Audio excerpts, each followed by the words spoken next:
राज्य में कौन नदी में बन्या स्थिति नहीं वर्षा कमी बन्या आशंका कमी उपरमुंडे प्रबल वर्षा जो हीराकुद डैम रे खोलिला आउ 4टी गेट मोट 20टी गेट दे बन्या जल निष्कासन होउछि।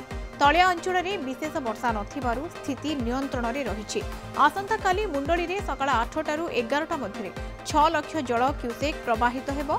शाखा नदी गुड़िकरे जलस्तर बढ़िबो किंतु बन्या स्थिति देखिबाकू मिलिबो नाही बोली जलसंपद विभाग सर्वोच्च जंत्री चंद्रशेखर पाढ़ी कहते।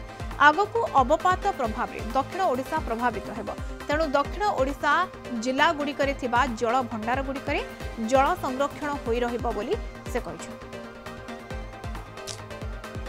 जो जगार हीराकुद खैरमाल एवं खैरमाल बरमुंड भितर वर्षा है कि मुंडली भितर विशेष वर्षा ना तेणुक आमे जो मुंडली रे आमे आसंता काली सकाळ 9टारू 12टा भितर पाखापाखि 6 लाख क्यूसेक जल प्रवाह अनुमान करुचु।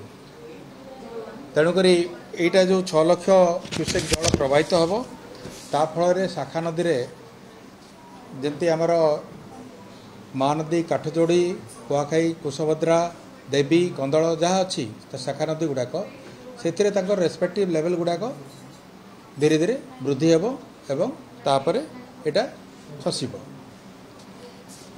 ताकू छाड़देले आमर आउ कौन सी जगार